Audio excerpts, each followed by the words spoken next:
संवाददाता ओपी यादव हमारे साथ जुड़ गए हैं इस खबर पर ज्यादा जानकारी के साथ। ओपी, 26 जनवरी को जिस तरह से किसान आंदोलन के नाम पर जो ट्रैक्टर रैली निकाली गई, उसमें जो अराजकता हुई वो उसकी हर ओर से निंदा हो रही है। सभी तरफ से उसके निंदा के सुर सुनाई दे रहे हैं और इसीलिए हम देख रहे हैं कि कुछ जो किसान संगठन हैं वो अपने आप को इस आंदोलन से अलग भी कर रहे हैं। मैं आपको बता दूं 26 जनवरी को पुलिस द्वारा जो किसान संगठन है उनको एक निर्धारित समय पर एक निर्धारित रूट पर ट्रैक्टर रैली निकालने की शांतिपूर्वक तरीके से इजाज़त थी, लेकिन इस आंदोलन में कुछ उग्र संगठन और विभिन्न विचारधाराओं के ऐसे लोग शामिल हो गए जो देश के राष्ट्रीय पर्व के दौरान तांडव मचाने की तैयारी में थे और वो अपने मकसद में कहीं ना कहीं कामयाब भी रहे। तो इसी वजह से कुछ किसान संगठन जो धरने प्रदर्शन पर बैठे हुए थे वो इस आंदोलन से अपने आप को अलग कर लिए हैं, जिनमें भारतीय किसान मजदूर संगठन के अध्यक्ष वीएम सिंह और भारतीय किसान यूनियन भानु के अध्यक्ष भानु प्रताप सिंह ने इस आंदोलन से खुद को अलग कर लिया है। इसके अलावा भी कई किसान संगठन हैं जो व्यथित हैं, दुखी हैं और जल्द ही वो इस तरह के जो आंदोलन है इससे हटने की तैयारी कर रहे हैं, क्योंकि इन सबका मानना है कि हम जिस उद्देश्य के लिए यहाँ आंदोलन करने आए थे, शांतिपूर्वक तरीके से सरकार के सामने कृषि सुधार कानून के संदर्भ में अपनी मांगे रखने के लिए आए थे, वो सब मुद्दे गौण हो चुके हैं और दूसरी ताकतें इसमें सक्रिय हो गई है जो न केवल देश के खिलाफ बल्कि राष्ट्रीय अस्मिता को चोट पहुंचाने जैसे कार्य 26 जनवरी जैसे राष्ट्रीय पर्व पर कर रही है। तो इस वजह से हम अपने आप को अलग करते हैं और हम नहीं मानते कि इस आंदोलन में कई किसान हैं, इसमें वो लोग शामिल हैं जो देश की अस्मिता को चोट पहुंचाने वाले हैं और बाहरी ताकतों का समर्थन लेकर देश के अंदर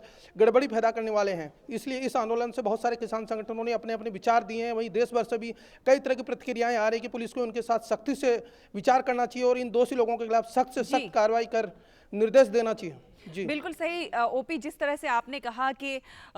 विरोध प्रदर्शन के नाम पर तांडव जो है वो किसी भी प्रकार से सही नहीं है और जो किसान हैं वो भी कह रहे हैं कि कुछ और ताकतें हैं जो इसमें सक्रिय हो गई हैं। कौन है वो ताकतें? क्योंकि हमने देखा है कि सरकार लगातार वार्ता की बात कर रही है। सरकार कह रही है कि आइए, जो भी आपका मसला है वो आप हमारे साथ डिस्कस कीजिए और हम उसका हल निकालेंगे, लेकिन फिर भी कहाँ पेच फंस रहा है कि ये मामला हल होने की दिशा में जाता दिखाई ही नहीं दे रहा है। ऐसी कौन सी ताकतें हैं जो इसके बीच में सक्रिय हैं? जी सलाह, मैं आपको बता दूं लगातार विज्ञान भवन में 10वें दौर की जो वार्ता हुई उसमें सरकार ने बिल्कुल शांतिपूर्वक तरीके से किसान संगठनों की जो मांगे उन पर विचार करना शुरू किया था और सतत संवाद जारी था। लेकिन बीच में जब जब किसान संगठनों के अलावा अन्य लोग इस वार्ता में भागीदारी निभाने लगते थे तब ये वार्ता की टेबल दूसरी तरफ जाने लगती थी और उग्र रूप ले लेती थी। सरकार ने बार बार कहा कि किसानों से संवाद के दौरान वार्ता सकारात्मक रुख लेती है, लेकिन जब विरोधी संगठन या विभिन्न विचारधाराओं के अलग लोग इसमें शामिल हो जाते हैं तो इसकी दिशा बदल जाती है। ये वो लोग हैं जो देश की अस्मिता को चोट पहुंचानी, ये वो लोग हैं जो सरकार के खिलाफ साजिश रचने का काम कर रहे हैं, ये वो लोग हैं जो इस किसान आंदोलन को दिशा भ्रमित कर आंदोलन की मुद्रा में ले जाना चाहते हैं, ये वो लोग हैं जो इस प्रक्रिया को सतत संवाद की ओर नहीं ले जाना चाहते। इसमें बहुत सारी ऐसी ताकतें जो विरोधी दल भी हो सकते हैं, विभिन्न विचारधाराओं के भी हो सकते हैं, जो राष्ट्र विरोधी है, राष्ट्र के खिलाफ ताकतें हैं, वो भी इसमें कहीं ना कहीं भागीदारी निभा रही हैं। जो अलग अलग खबरें और मीडिया के जरिए आ रही है इसमें बाहरी ताकतों का भी हिस्सेदारी है जिन्होंने आर्थिक फंडिंग करके इस आंदोलन को मजबूत करने का काम किया। तो कहीं ना कहीं ये सब वो लोग हैं जो सरकार को अस्थिर करने का प्रयास कर रहे हैं। जी ओपी, जिस तरह से हमने देखा कि ट्रैक्टर रैली के लिए एक तय रूट था, लेकिन कुछ किसानों ने अपना रूट बदल दिया, वो दूसरे रास्ते पर आ गए, उत्पात मचाया, तमाम ऐसा तांडव किया जिसकी हर ओर निंदा भी हो रही है और इसीलिए बहुत सारे जो दल हैं वो अपने आप को इस आंदोलन से अलग कर रहे हैं। कहीं ना कहीं इससे ये आंदोलन जो है वो कमजोर पड़ता जाएगा।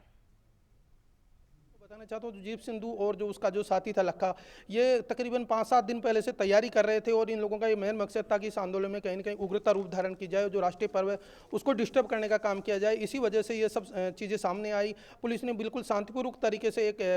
निर्धारित रूट तय किया था जिसमें अपनी वो जो एक किसान रैली थी, ट्रैक्टर रैली थी, उसको निकालने की इजाज़त थी। किसान संगठनों ने बाहर तौर पर जब चर्चा हुई उसमें कहा कि हम शांतिपूर्वक काम करेंगे, लेकिन अंदरूनी तौर पर उनकी अलग मीटिंग चलती। जाहिर तौर पर ये लोग वो लोग थे जो इस आंदोलन को उग्र रूप देखकर राष्ट्रीय पर्व के दिन अशांति फैलाने का काम करते और यही वजह है कि ये निर्धारित रूट से न जाके दूसरे रूट पर चांदनी चौक और आईटीओ की तरफ मुंह कर गए और वहां जाके जिस तरह तांडव मचाया उससे पूरे देश को शर्मसार करने के अलावा इन्होंने किसानों के नाम पर जो दलाली की वो भी सामने आ गई। जी ओपी, एक सवाल ये कि जिस तरह से हमने देखा कि 300 से अधिक जो पुलिसकर्मी हैं वो घायल हुए हैं और गृह मंत्री अमित शाह ने भी एक समीक्षा बैठक की है, तो अब क्या कुछ एक्शन लिया जाएगा उत्पातियों पर?